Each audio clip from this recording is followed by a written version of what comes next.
Hello friend, I am Assis your friend. Welcome to my Mastery of Network Marketing course and training. आज हम part 4 में India में direct selling industry का क्या भविष्य है या फ्यूचर है वो जानेंगे. So this video is very important for you, so please don't skip. So direct selling के फ्यूचर जानने से पहले हमारे देश के थोड़ा इतिहास और वर्तमान में क्या चल रहा है वो जानना सबसे ज़्यादा ज़रूरी है या इम्पॉर्टेंट है. तो चलिए फिर थोड़ा चर्चा कर लेते हैं. पहले थोड़ा इतिहास जान लेते हैं. 1951 में हमारे देश के पॉपुलेशन कितना था? ओनली 36 करोड़. बट वर्तमान में कितना है? लगभग 136 करोड़. सो पॉपुलेशन इंक्रीज नहीं, ब्लास्ट हुआ है फ्रेंड.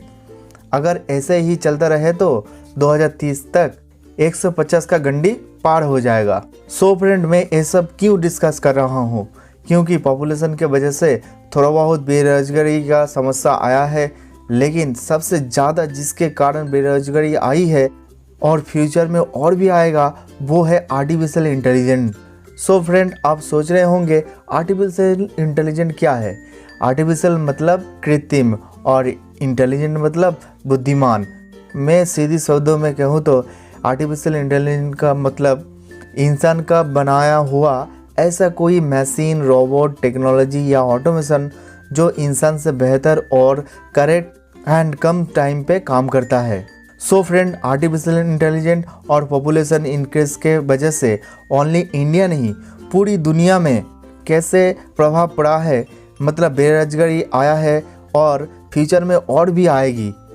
तो कुछ सेक्टर को एग्जांपल लेके समझने की कोशिश करेंगे और कैसे नेटवर्क मार्केटिंग ही इस बेरोजगारी को कंट्रोल करेगा वो भी डिस्कस करेंगे. पहला, एग्रीकल्चर सेक्टर.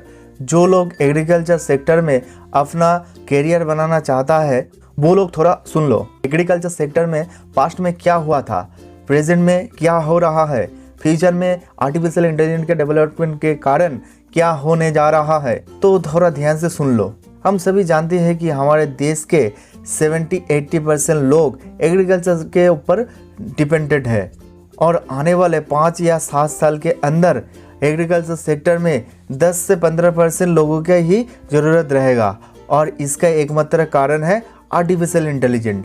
एक एग्जाम्पल से समझते हैं. मान लो 100 साल पहले एक इंसान के पास खेती बाड़ी करने के लिए 100 बीघा ज़मीन था, बट इतनी ज़मीन होने से भी 2 या 3 बीघा ज़मीन ही खेती बाड़ी कर पाता था और एक आदमी कितना करेगा. बट वर्तमान में पॉपुलेशन 3 to 4 टाइम इंक्रीज होने के कारण 100 बीघा ज़मीन 100 लोगों के पास आ गया.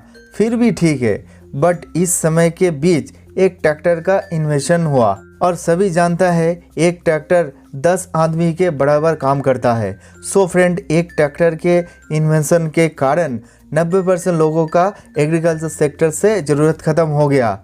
यहाँ तक भी सही था, बट फ्यूचर में आर्टिफिशियल इंटेलिजेंस एग्रीकल्चर सेक्टर में ऐसा बदलाव लाएगा जो सुन के आपका दिमाग घूम जाएगा. मतलब ऐसा मशीन, रोबोट आ रहा है जो फसल काटना, बुनना और जो भी इम्पोर्टेंट काम है सब ऑटोमेटिक हो जाएगा. ऐसा मान लो एक रोबोट अकेले 100 बीघा ज़मीन संभाल लेगा. मतलब बस कुछ ही लोगों का ज़रूरत रहेगा एग्रीकल्चर सेक्टर में. सो अब एग्रीकल्चर सेक्टर में 70% लोग हैं और फ्यूचर में 10% ही ज़रूरत रहेगा. बस कुछ ही नया जॉब आएगा, जैसे कि रोबोट और मशीन का ऑपरेट करना, मेंटेनेंस करना इत्यादि. सो फ्रेंड, क्या आप समझ पा रहे हो फ्यूचर में एग्रीकल्चर सेक्टर में खुद का करियर बनाना कितना मुश्किल होगा? डोंट वरी फ्रेंड, उसका भी सॉल्यूशन है, लास्ट में दूंगा. 2 नंबर, मैन्युफैक्चर सेक्टर. अगर आप मैन्युफैक्चर सेक्टर में अपना भविष्य के बारे में सोच रहे हो तो थोड़ा जान लो एआई के इफेक्ट इस सेक्टर में कैसे पड़ा है और फ्यूचर में कितना पड़ेगा. कुछ साल पहले मैन्युफैक्चर सेक्टर में क्या होता था? मान लो एक कार मैन्युफैक्चर यूनिट है और वहाँ क्या होता था? 10,000 मजदूर मिलके एक महीने में 100 कार मैन्युफैक्चर या बनाता था. बट अब बहुत टाइप का मशीन, रोबोट, ऑटोमेशन टेक्नोलॉजी आ गया है. सो 100 मजदूर मिलके एक महीने में 10,000 कार बना रहा है. So friend, population 10 time increase हुआ है और लोगों का ज़रूरत 10 टाइम कम हो गया है. सो इसलिए आपको देखने को मिलेगा सबको फैक्ट्री से निकाला जा रहा है और फ्यूचर में मैन्युफैक्चर सेक्टर पे और भी नए नए टेक्नोलॉजी मशीन आ रहा है जो कि मैन्युफैक्चर सेक्टर को कम्प्लीटली चेंज कर देगा और सबसे ज़्यादा इफेक्ट पड़ेगा हमारे गरीब मजदूर भाई के ऊपर। 3 number, defence sector. Defence sector में अपना फ्यूचर के बारे में सोच रहे हो तो ये सुन लो फ्रेंड, डिफेंस सेक्टर में भी आर्टिफिशियल इंटेलिजेंस अपनी इम्पैक्ट कैसे फैल रहा है सुनो। बॉर्डर पे हमारे जो सोल्डर है कुछ साल के बाद सब निकल के बॉर्डर पे सब रोबोट डाल देगा हमारे देश का सरकार, क्योंकि रोबोट इंसान से बेहतर काम करता है और जो फाइटर प्लेन है वो सब ड्रोन में रिप्लेस हो जाएगा। और ये रोबोट ड्रोन लाने के कारण हमारे देश के जवान के लाइफ रिस्क भी कम हो जाएगा।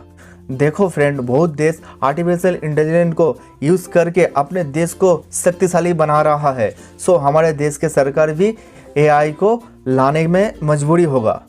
सो फ्रेंड, इन रोबोट मशीन टेक्नोलॉजी के इन्वेंशन के कारण वैकेंसी तो कम हो गया और जो ऑलरेडी जॉब कर रहा है उनका भी जॉब रिस्क में है। सो अगर आप डिफेंस सेक्टर में अपना कैरियर बनाना चाहते हो तो आपको फिजिकली तो स्ट्रांग होना पड़ेगा, साथ ही साथ मेंटली स्ट्रांग भी होना पड़ेगा। 4 number, banking sector. Banking sector में कुछ साल पहले क्या होता था, लोग अपने सारे काम बैंक ब्रांच जाके क्लियर करता था, जैसे कि account opening, cash deposit, cash withdraw, balance inquiry इत्यादि।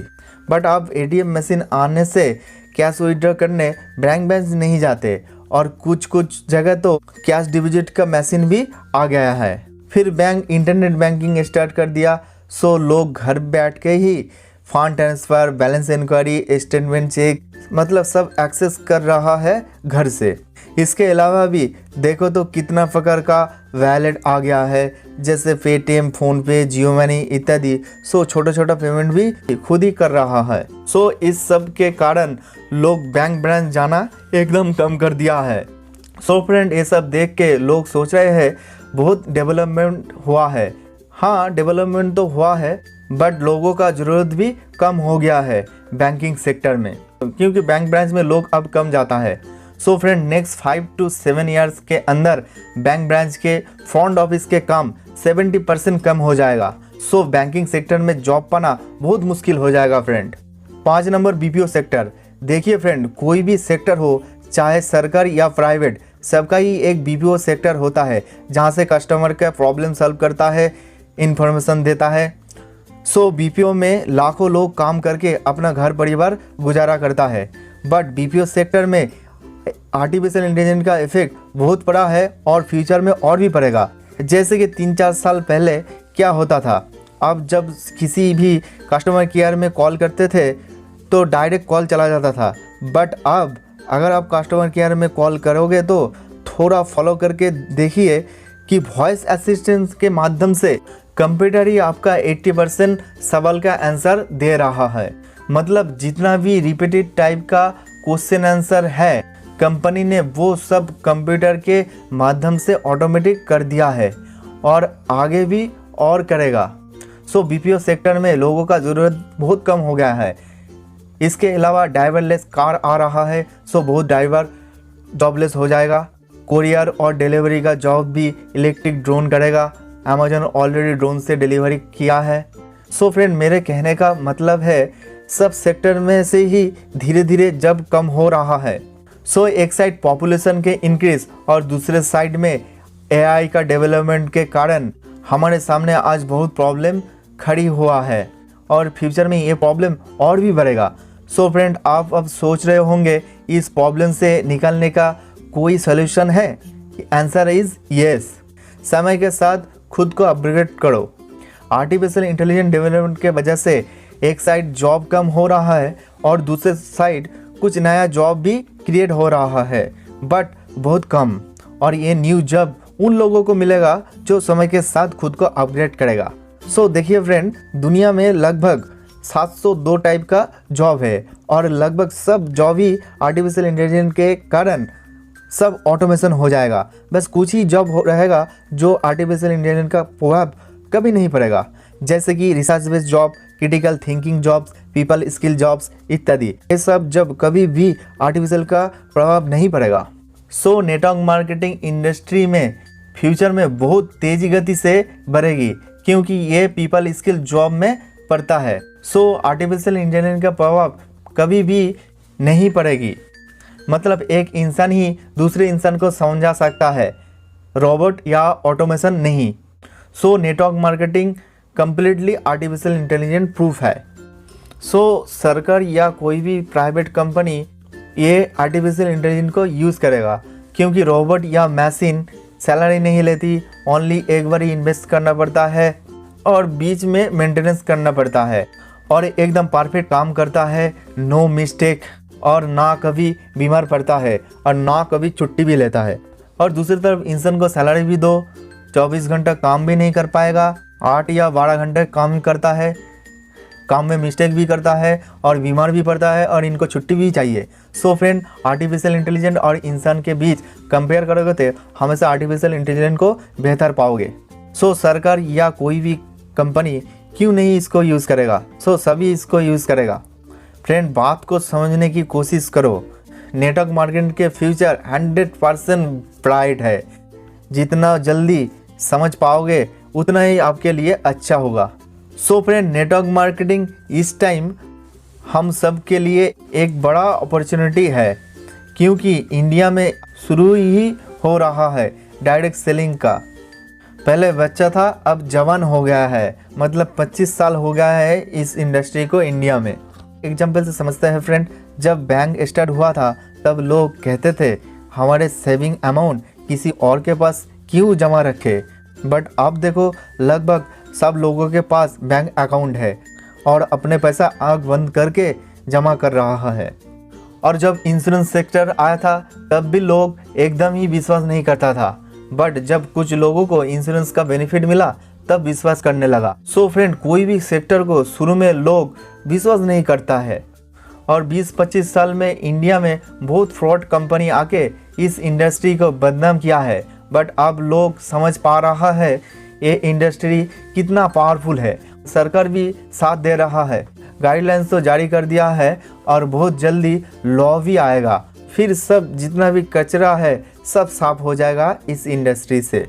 सो फ्रेंड, आप कोई भी अच्छी कंपनी देख के ज्वाइन कर लो। अगर आपको कंपनी चॉइस करने में दिक्कत हो रहा है तो मेरा नेक्स्ट वीडियो कैसे सही कंपनी चयन करें वो देख लो, आपको बहुत हेल्प मिलेगा।